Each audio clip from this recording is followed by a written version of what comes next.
کہ مستفید وہ ہوتا ہے کہ جس میں ہر طبقے میں راویوں کی تعداد اگر برابر ہو اور وہ 3 سے کم نہ ہو اور 10 سے زیادہ نہ ہو نا، یعنی 10 سے کم ہو تو وہ مستفید ہے۔ اور مشہور وہ ہے جس میں ہر طبقے میں راویوں کی تعداد برابر وہ نہ ہو لیکن یا وہ 3 سے زیادہ ہو اور 10 سے کم ہو تو وہ خبر مستفید ہوگا، ٹھیک ہے نا، وہ مشہور ہوگا۔ سمجھ آ رہی میری؟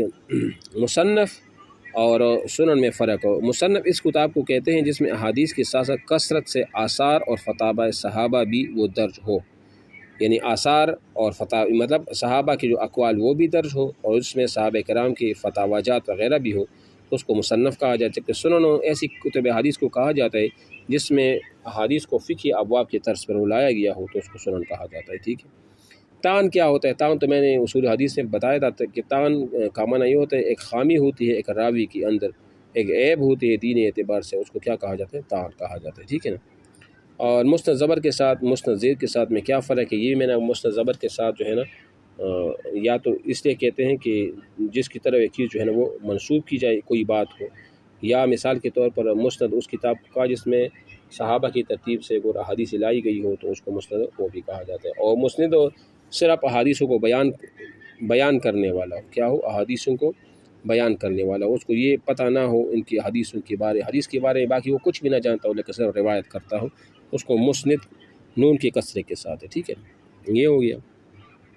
اس کے بعد سوال ہے مستغربین سے کیا مراد ہے؟ مستغربین کا مطلب ہوتا ہے بتکلف مغربی بننا، بتکلف مغربی وہ بننا، یعنی مستغربین ہمارے علماء کرام مشرقی علاقوں کی ان علماء یا اسکالر کی استعمال جو مغرب سے مرغوبیت کے شکار ہیں، مثال جیسے غلام احمد پرویز ہے، جاوید احمد غامدی ہے اور سید احمد خان وغیرہ ہے نا، یہ ہو گئے، ٹھیک ہے نا۔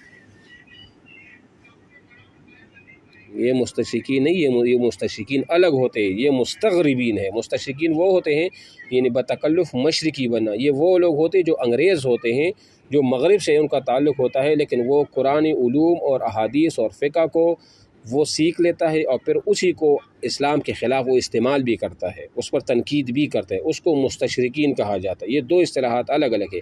اور مستغربین یہاں کے علماء ہوتے ہیں، یہاں کی جو اپنے آپ کو مسلمان کہتے ہیں لیکن وہ مغرب سے کیا ہوتے ہیں؟ وہ مرغوبیت کا شکار ہوتے ہیں اور پھر اپنی منمانی کے ذریعے سے وہ کیا کرتے ہیں؟ انگریز کو خوش کرنے کے لیے دین کی تشریح ان کے مطابق کر لیتے ہیں۔ سمجھ آ گیا؟ ہیلو،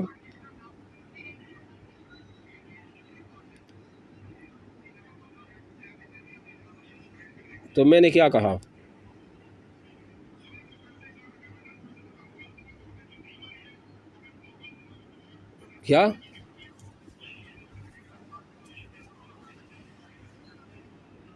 کیا چیز سمجھا نہیں میں آپ کی بات؟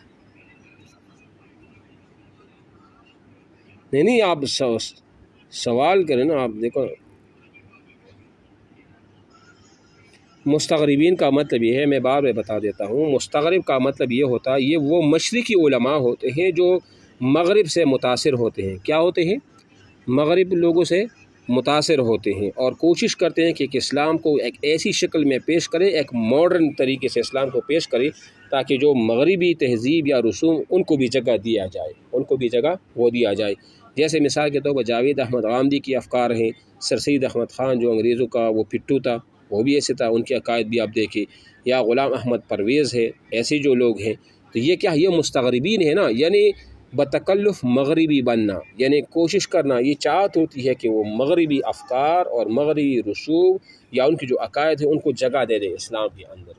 سمجھ آ گیا؟ اس کو کیا کہا جاتا ہے؟ مستغرب۔ اور ایک ہوتا ہے مستشرق۔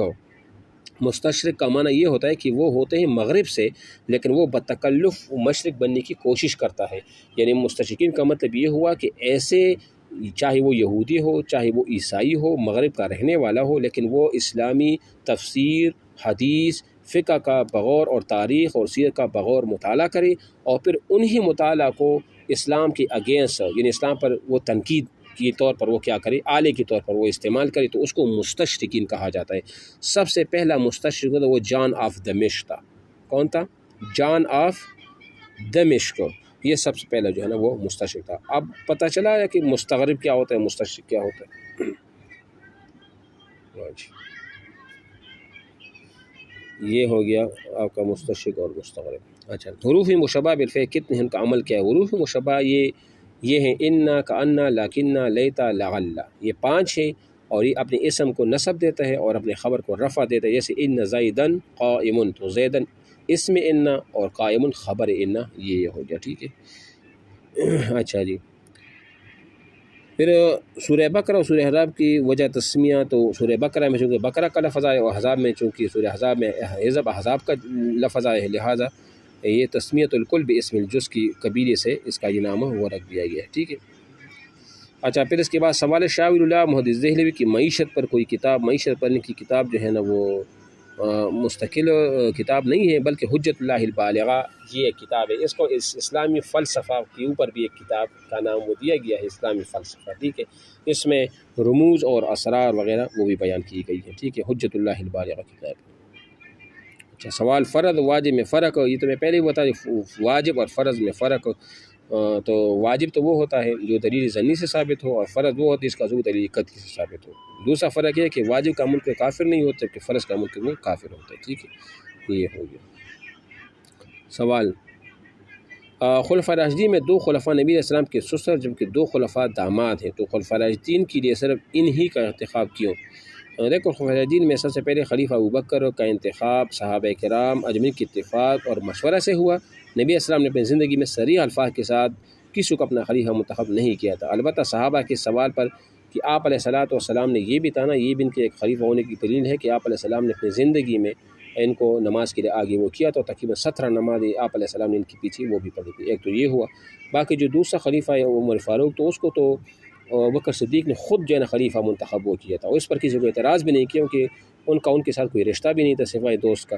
اور باقی جو عثمان کا جو چناؤ تھا تو وہ تو 6 صحابہ کی جو کمیٹی انہوں نے بنائی تھی حضرت عمر فاروق نے، جس میں شامل تھے کون تھے، اس میں عثمان غنی، عبد الرحمن ابن عوف، سعد ابن ابی وقاص، اور اس طرح زبیر بن العوام اور طلحہ بن عبید اللہ، اور ایک اور بھی تھے سعید بن زید تھے غالباً۔ یہ صحابہ کیا تھی، ان کی کمیٹی ہلو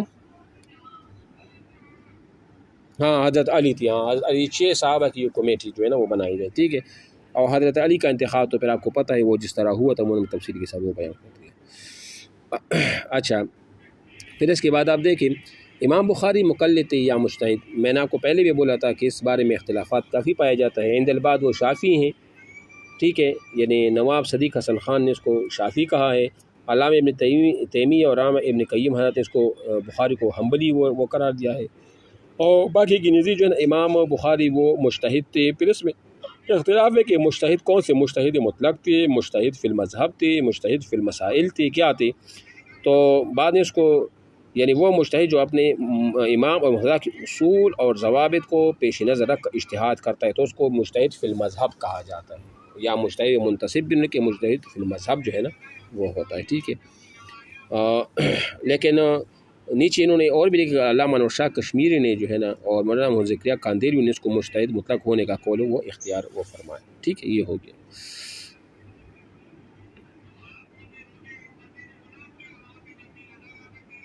جی۔